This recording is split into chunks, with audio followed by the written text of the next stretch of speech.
Allô? Deuxième épisode de la saison 2 du Jardin Ennemi. C'est là qu'on entre dans le vif du sujet et je vous montre le nouvel espace.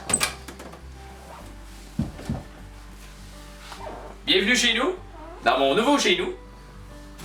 Et voici la serre, la fameuse serre du Jardin Ennemi. Là, vous le voyez peut-être, il n'y a pas de plastique par-dessus parce que j'ai décidé de ne pas le mettre pour faciliter un échange d'air, une meilleure circulation d'air. Puis aussi parce que j'ai un ventilateur au plafond. Fait que s'il y avait un plastique par-dessus, ben j'aurais pas pu l'utiliser à bon escient. Puis il m'est franchement vraiment utile pour justement faire circuler l'air et puis faire un petit vent aussi là, sur les légumes. Ensuite de ça, j'ai mon espace de travail juste ici, avec le fameux nouveau projet que je vous ai parlé, mais que je vais vous reparler en détail dans les prochains épisodes. Ici, j'ai des cerises de terre et un piment en quarantaine. Ils sont là pour des raisons que je vais expliquer et étaler dans le présent épisode, mais je vous garde encore en haleine un peu.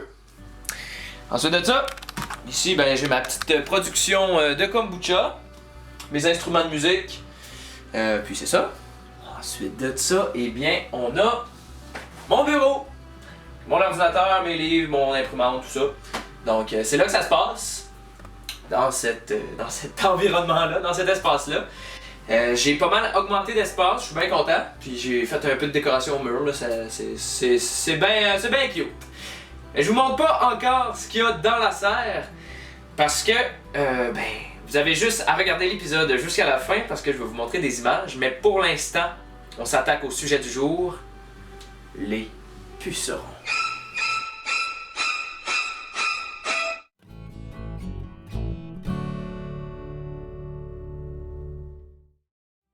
Ben oui. On commence à peine l'épisode 2 et déjà, on parle d'envahisseurs dans la serre.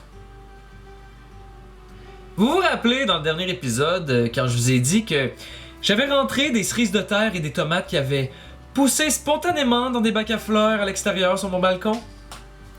Quelle mauvaise idée de ma part! Si jamais vous voulez rentrer une plante à l'intérieur, je vous conseille très fortement de la nettoyer soigneusement et aussi de changer la terre. Parce que quand les plantes sont à l'extérieur, ils sont en contact avec la nature. Mais la nature, ça comprend des insectes. Et dans le cas qui m'intéresse, des pucerons. Fait que quand tu rentres la plante à l'extérieur, tu rentres les insectes avec. Puis là, on est pris avec les situations. Puis comment la gérer? Première étape, pour combattre l'ennemi, il faut connaître l'ennemi. Fait que c'est quoi des pucerons? Il y en a de multiples sortes, mais en gros, des pucerons, c'est des petits insectes au corps mou, suceurs de sève qui vivent en colonie sur les plantes. On les retrouve autant à l'extérieur qu'à l'intérieur, en serre notamment, sur une très grande variabilité de plantes, ce qui, évidemment, en fait un ennemi de taille. De très petite taille, parce que ces petits insectes sont assez minuscules et leur coloration verdâtre, qui ressemble beaucoup aux feuilles des plantes, fait en sorte qu'ils sont assez difficiles à déceler. Mais une fois que c'est fait, le travail peut commencer. Première chose à faire, évidemment, c'est d'identifier l'espèce. Dans le cas qui m'intéresse, il s'agit du puceron vert du pêcher, Myzus persicae, de son petit nom latin, le plus commun des pucerons retrouvés dans les serres. Fait que là, ça me déçoit un peu parce que tant qu'à avoir des pucerons, j'aurais pu en avoir un spécial. Mais non. Une information pertinente à savoir est le mode de reproduction qu'ils utilisent. Les pucerons, c'est assez intéressant. Comme je vous disais, ils vivent en colonies sur les plantes, et ces colonies-là sont souvent formées exclusivement de femelles. Pourquoi? C'est parce qu'ils utilisent une stratégie de reproduction qu'on appelle la parthénogenèse. Et là, wow, c'est quoi ce grand mot-là, la parthénogenèse? C'est assez simple en fait, c'est que les pucerons femelles vont se cloner elles-mêmes et donner naissance à des petits qui sont génétiquement identiques à la mère. Et le pire dans tout ça, c'est que les petits sont immédiatement viables et peuvent commencer à sucer la sève dès la première seconde. Fait que ça fait en sorte que la prolifération peut être assez rapide. Alors, moi, qu'est-ce que j'ai fait? Mais je me suis armé d'une pince et d'un pic et je suis parti à la chasse aux pucerons. En fait, ce que j'ai fait, c'est que régulièrement, j'allais voir mes plants qui étaient affectés par les pucerons et ben je checkais en dessous, dessus la feuille, puis ben si je voyais des pucerons, ben je les enlevais avec ma petite pince ou le pic pour aller là, les percer. Quels ont été les résultats? Eh bien, mitigé. En fait, au début, j'ai utilisé le fond d'un insecticide que j'avais sur le tatsoi. Et puis, ben, ça a pas vraiment fonctionné. Et puis, il y en avait vraiment beaucoup, fait que là, partir à la chasse, c'était un peu difficile, fait que j'ai dû m'avouer vaincu là, pour le tatsoi. Ensuite de ça, ben, le persil, je vais vous en reparler à la fin de l'épisode. Et puis, ben, lequel, j'ai réussi quand même, là, bon, à y aller régulièrement, puis enlever les pucerons, puis ça va correct, mais vous allez voir la tête qu'il a, lequel, maintenant, à cause de ça, parce que je l'ai taponné pas mal. Mais, j'ai réussi à les exterminer d'une des cultures. Les pimentailles, au début, il y avait des pucerons, mais j'ai réussi à toutes les enlever, parce que j'ai vérifié, puis j'en retrouvais plus un moment donné. Puis maintenant, ben, j'ai check encore parfois, puis il y en a plus. Fait que, pimentaille, petite victoire. Les autres, on travaille là-dessus. Alors, qu'est-ce qu'on a pour la suite? Eh bien, c'est de garder l'œil ouvert. Parce que des manifestations, ça peut se déclarer là, assez rapidement. Fait que, si j'y vais régulièrement, puis que je vérifie régulièrement mes plans, ben, je pense qu'on va pouvoir être correct. Sur ce, je vous invite pour la première fois à faire le tour des cultures du Jardin ennemi saison 2. Là, vous voyez, vient d'apparaître le suivi du calendrier cultural. Là, vous voyez une coupe de carrés noirs, ça, c'est les problèmes d'un fameux puceron. Inquiétez-vous pas, il n'y en a pas dans la sauge, c'est qu'il y avait de l'aneth avant dans le pot où il y a la sauge, et il y avait des pucerons dedans, mais j'ai tout coupé ça. Et puis, la sauge, il n'y a pas de pucerons, inquiétez-vous pas. Et que vous pouvez voir les autres actions que j'ai effectuées. Alors, j'espère que le tour va vous plaire. Il commence dans 3, 2, 1, c'est parti. On a les pimentailles. Ils vont très bien. C'est vraiment assez joli. Mais comme vous pouvez le constater, là, si on regarde les deux plans dans leur ensemble, j'en ai un qui est pas mal plus fourni que l'autre. Puis il y en a un qui est un peu plus pâle, moins garni, mais il fait déjà plein de piments, donc c'est encourageant. Je sais pas si c'est un problème de graines ou un problème. C'est pas vraiment un problème, là, je pense, là, mais je sais pas si c'est une différence dans la semence ou dans la méthode de culture, mais je les ai pas mal cultivés de la même manière, donc je verrais pas pourquoi il y aurait une différence là. De toute façon, ça va bien. Il y a plein de fleurs, il y a plein de fruits. Puis ce qui est le fun avec les pimentailles, c'est qu'ils s'auto-pollinisent. Puis ça, ben l'hiver dernier, je le savais pas. Et puis c'est pas mal moi qui polliniser les fleurs des piments, mais j'ai appris là cet automne qu'effectivement ils s'auto-pollinisent, donc j'avais pas besoin de faire ça, mais j'ai fait ça tout l'hiver. Qu'est-ce que tu veux? Là, ils ont pas très fière allure. Puis j'étais allé voir là, qu'est-ce qui pouvait causer ça. Et puis j'ai lu deux choses. Ça pouvait être soit un manque d'arrosage ou un arrosage trop intensif. Donc, je ne sais pas lequel des deux qui a causé ça. Mais de toute façon, là, je vais pas me battre contre les haricots. J'en ai déjà récolté une coupe. Puis là, ben, je vais en récolter une coupe d'autres. Pas manger, parce qu'elles sont bons. Mais comme je dis, je vais pas me battre avec. Je vais probablement les couper. Puis je vais en replanter d'autres parce que j'ai encore des graines. Puis ça fait 2 mois qu'ils sont là. Puis il reste à peu près 2 mois à la saison. Donc pas mal ça que je vais faire. Je vais les replanter, je vais les arracher. Puis ça va me permettre de voir quelque chose que je me demandais. Parce que les haricots, dans la famille des légumineuses, fixent l'azote. Fait que ça veut dire que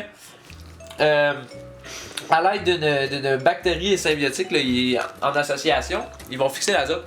Mais moi, je me demande si dans mon terreau, il y avait de cette bactérie-là. Mais je suis pas certain, donc j'ai hâte de voir. Parce que d'habitude, ça fait des petits nodules sur les racines. Donc ça va me permettre peut-être de voir s'il y en a. La laitue va hyper bien. Elle est très très jolie, très garnie. Rien à redire là sur cette culture-là. C'est number one. La seule affaire, c'est qu'il y a 2 semaines, j'ai reparti des semis pour justement avoir une succession parce qu'elles sont sur le bord d'être récoltées, là, les laitues. Mais problème, ils lèvent pas. Fait que c'est pour ça que je les garde là encore. Je vais pas les récolter tout de suite parce que j'aimerais ça les semer, en fait planter des semis directement après la récolte. Mais là, c'est ça, c'est pas possible encore. Le centre de la serre où il y a des tomates et des concombres des Antilles. D'abord, pour ce qui est des tomates, ben comme je vous disais là, c'est des plants qui ont levé spontanément dans des bacs à fleurs. Donc je connais pas vraiment là si c'est des graines de qualité qui ont poussé là. Donc je sais pas si ça va être des plants de qualité. À date, j'ai coupé, en fait j'ai enlevé une coupe de feuilles parce qu'il séchait comme ça là. Je sais pas si c'est un arrosage ou un problème de terre ou un problème dans la terre. Mais je sais que j'ai eu des mouches du terreau qui sont venues pondre dedans, donc ça l'a peut-être affecté. C'est pour ça que j'ai mis de la vermiculite là, à la base des plantes. Parce que c'est ça, je voulais empêcher les mouches de rentrer dedans. Mais là, ce que je vais faire, c'est que je vais aller me chercher du brandy pour faire un bon paillis. Puis ça, je vais en mettre un peu partout. Ça va me permettre là, à la fois de faire de la rétention d'humidité et d'eau dans mes cultures, mais aussi là, d'empêcher justement les mouches du terreau d'aller pondre dans le terreau.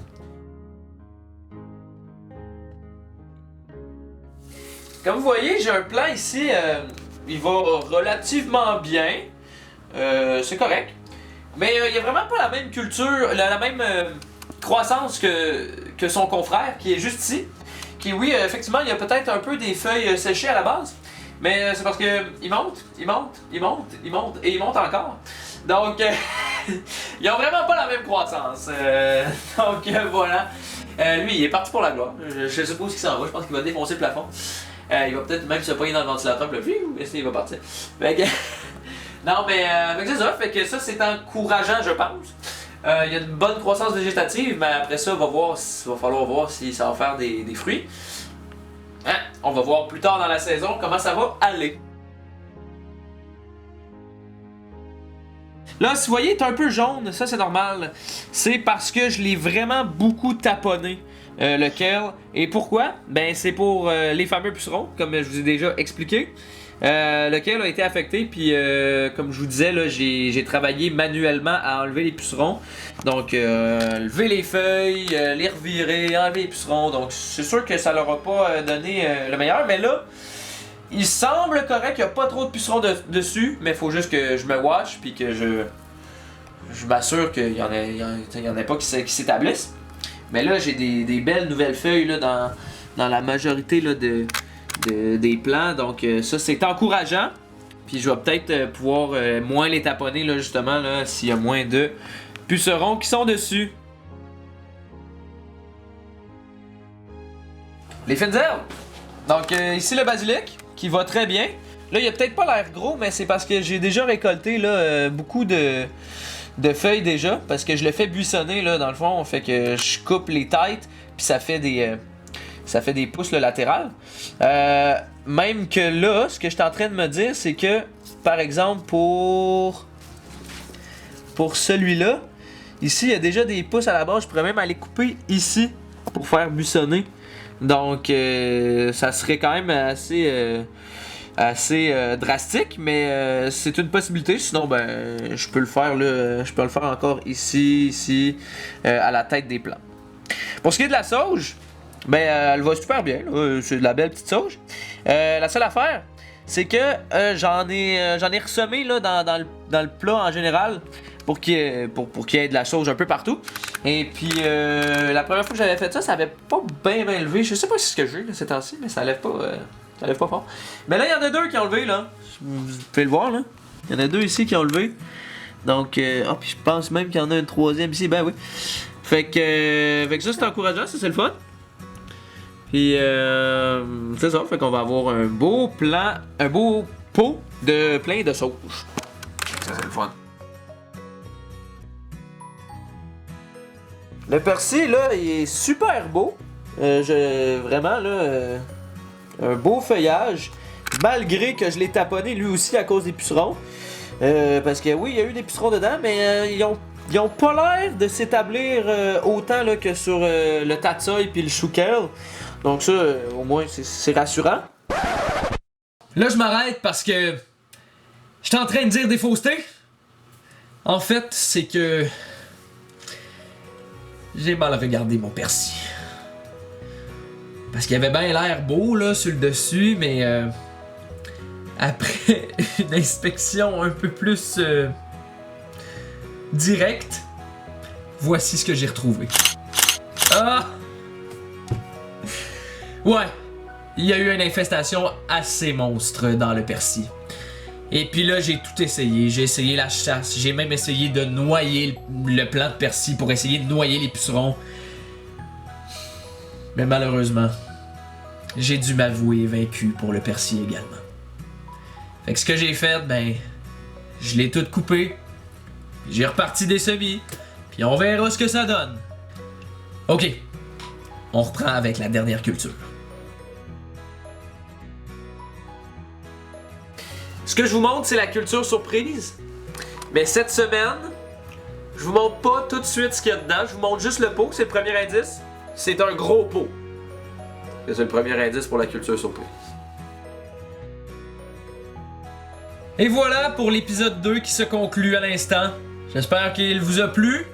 On a appris une couple de choses aujourd'hui, notamment sur les pucerons. Et puis, ben, je suis bien content de avoir pu vous montrer l'état de la serre actuellement. Et puis, on se retrouve pour un épisode 3. Salut!